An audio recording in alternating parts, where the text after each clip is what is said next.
virtual press conference on the theme, Securing Africa's Energy Future in the Wake of COVID-19, Facilitating Faster Recovery through Increased Investment, Innovation, Partnership.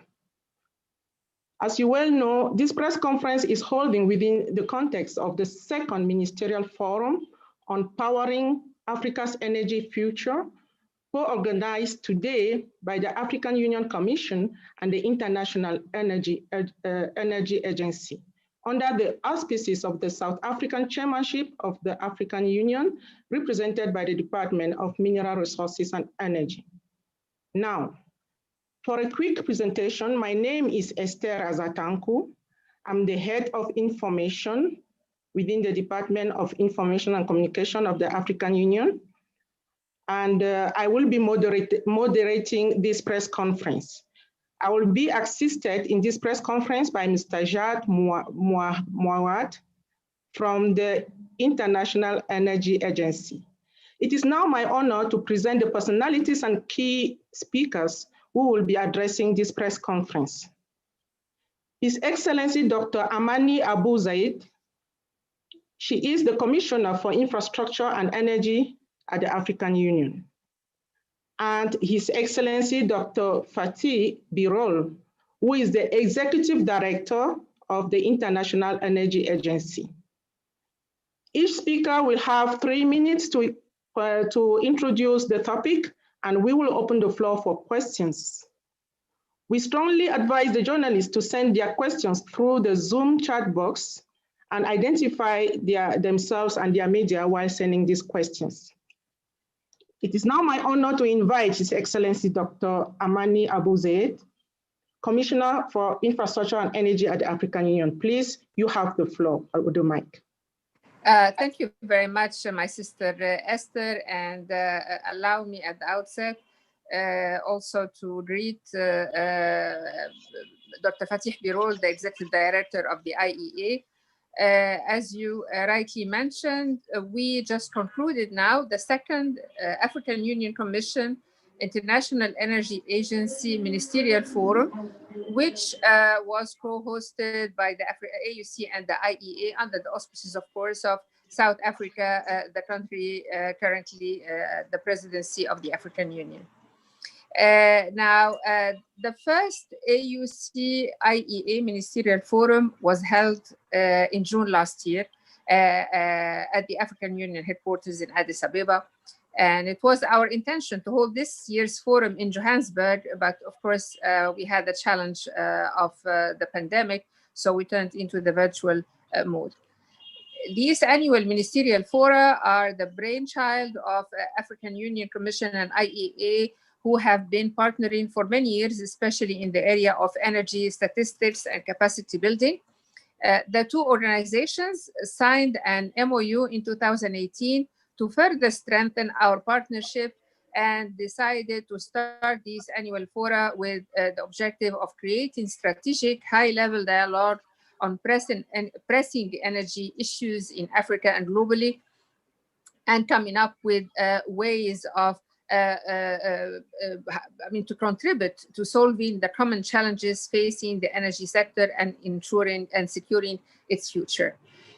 This year's forum, we focused on the future of energy in the wake of COVID-19, with specific emphasis on faster recovery, increased investment, innovation, and partnership. The forum was also addressed by the UK and Italy, who are partnering in next year's COP26, and they gave their perspectives on African green recovery, emphasizing the need to recover better and build stronger and climate resilient systems. It is critical that Africa emerges strong from the COVID-19 pandemic. The African Union, led by the Assembly of Heads of States and other policy organs, are working together to ensure that this happens. Emerging strong as a continent requires a robust and resilient energy sector to drive and catalyze development. Today's AUC-IEA Ministerial Forum has tried to address this by deliberating on the critical factors that will spur investments in the sector and maintain the momentum on increasing energy access in line with Agenda 2063 aspirations and also the SDG 7 without leaving anyone behind.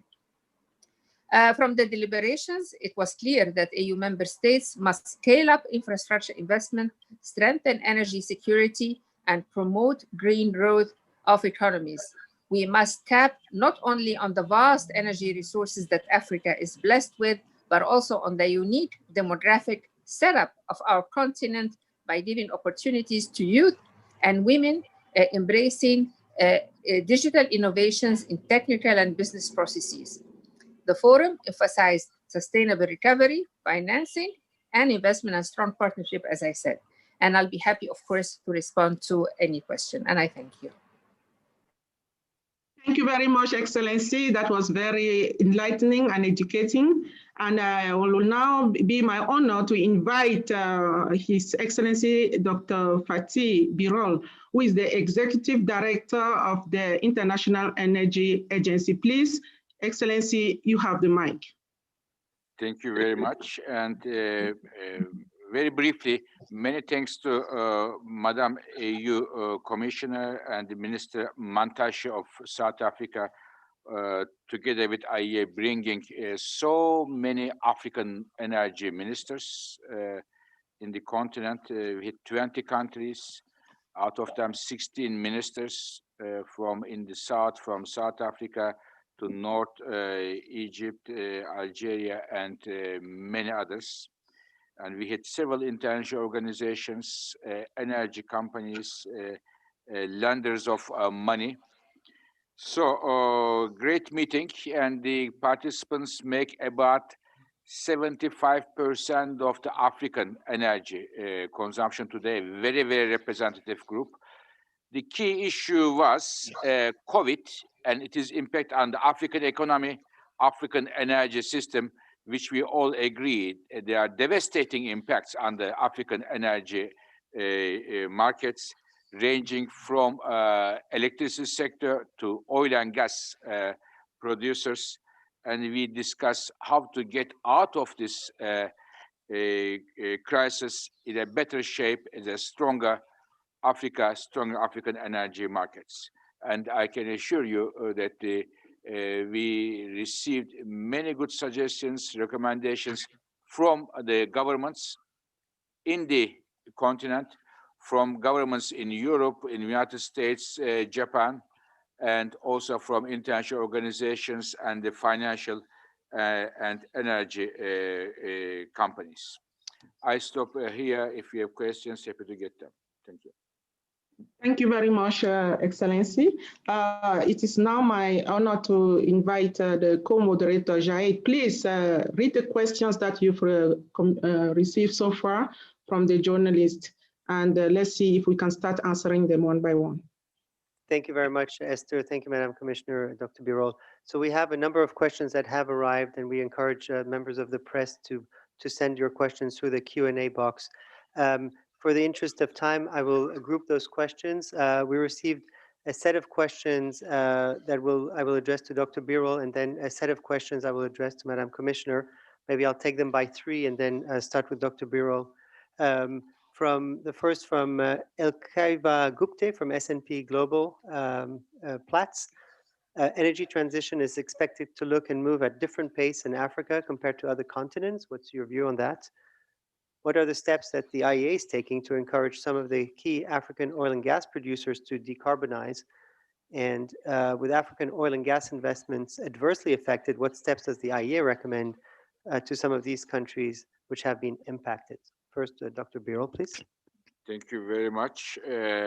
Now, what we see is that the access to electricity in Africa is adversely affected, first of all, because we see that the 7 years in a row, number of people who have no access to electricity in Africa was declining, despite the population growth. But this year, the trend is reversing because of there was not enough investments, no new power plants were built, small or mini or maxi, nothing was built or not enough was built. Second, many consumers were not able to pay their bills, which they are already connected to.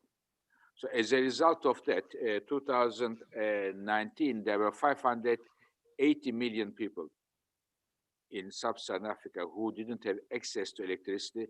And this year, this number went up to 600 million. So 7 years of good trend is reversed. Second, implications on investment. Investment this year in Africa energy sector declines at a record way, 30%, 30 decline in energy investment in Africa throughout the energy sector, which means that in the next years to come, if we don't take necessary measures, this rather worrying trend of more and more people lacking access to electricity will continue. This is the rather worrying message coming from the IEA analysis and confirmed by many ministers in their best practices. The second point is that, as we have highlighted, on the other hand, the continent has a lot of energy resources. The number one is, in my view, solar. 40% of the world's solar potential is in Africa, 60% all the other continents put together. But yet, Africa makes use of only 1% of the global power electricity generation. And this is a worrying trend, but I believe that since the demand is there, the production is there, and the cost of solar production is so low that we will see sooner or later, solar will be number one source of electricity generation in Africa sooner or later, and I hope it is sooner. IEA will do everything in its capacity to make it sooner. Last point is on the oil and gas producing countries. We had several oil and gas producing countries with us, such as Nigeria, such as Algeria. We told them that it is in their best interest to diversify their economies, because not only oil demand growth in the world will slow down, but the price of oil will be volatile and rather on the low side. So it will be it is the highest time to diversify their economies. And I was very encouraged to hear, for example, from Algerian Minister of Renewable Energy and Transition, that they are making efforts in this direction. And I stop here. Many thanks, Dr. Birol. Madam Commissioner, a question to you from Terence Kramer from Engineering News, South Africa. Are there any initiatives underway or planned by AUC to address the threat posed by rising borrowing costs to meeting Africa's energy investment goals? And perhaps a related question to that, what are the solutions to make sure that investment goes to areas like solar energy and modernization grids? Thank you.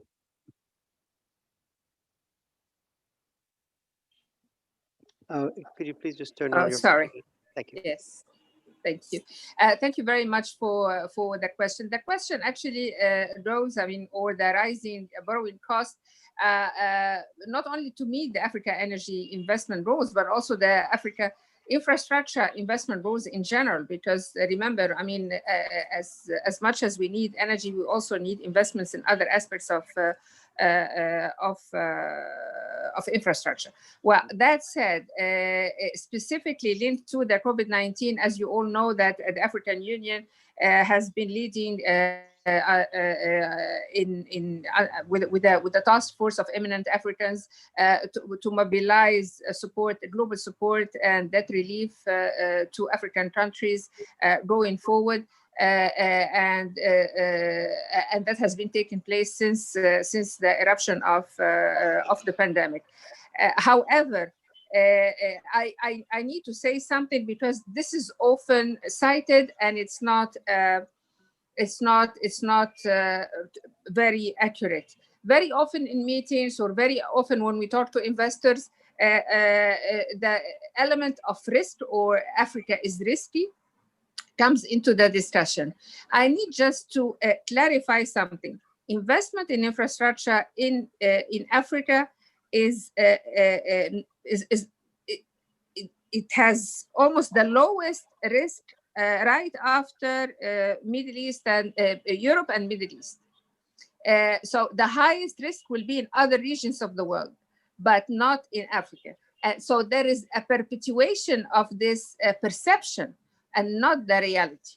So I needed to say that. So that is one point. The other point, we are, yes, of course, there are several things that we are doing also in order to de-risk some of the projects or to make, we know that, investment in infrastructure, in energy is costly. So we are also undertaking several initiatives, such as, for instance, a grant facility for the preparation of projects and preparation of the pre-feasibility studies, so as to alleviate the initial cost when it comes to investments. In addition, of course, to tap into more resources than just the usual or the conventional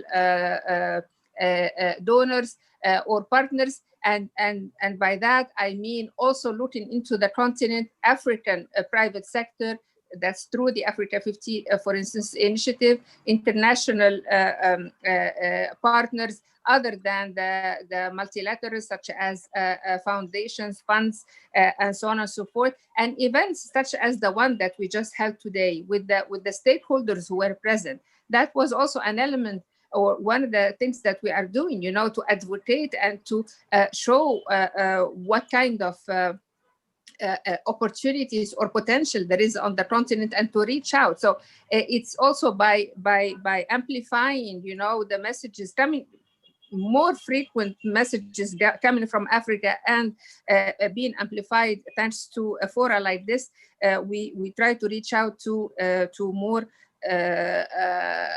to investors. Having said all that, I need also to say that when we talk about investment in energy, the energy, like we are seeing today now, specifically under the COVID-19, is not just the huge investments like the big projects. We are also the central electricity, not the huge power plants. We're also talking about mini grid, off grid innovation that allow pay as you go, going hand in hand with renewable energy. So there are solutions, innovation solutions that are being actually implemented on the continent that are not, in terms of investment, could be beneficial, and where the producer of energy could be an individual, and this individual can also be share the power that has been generated to next door, and this is some of the solutions that are being tested in some remote and rural areas. So there is a large, investment in energy. There's so many solutions, and we need to use them all. I mean, Africa, I know we say Africa, but we have to remember Africa is 55 countries. We have to remember that even within each and every country, there is urban and rural, there are remote areas, there are mountainous areas, there are desert areas, and there are solutions that are out there, and they are cheap, and they are available on the continent that we need to explore and implement right away. Thank you. Well, thank you very much, Madam Commissioner. Thank you, Dr. Birol. I think this is the time we have for today. I wish to thank you for making today such a great success. Thank you very much, Esther, and to our colleagues from the press. You can definitely reach us at press@IEA or at the press office at the African Union as well to answer any questions. So thank you again for your time. Very much appreciated. Thank you. Thank you, Esther and Mawar. Thank you. Thank you. Yeah, but I was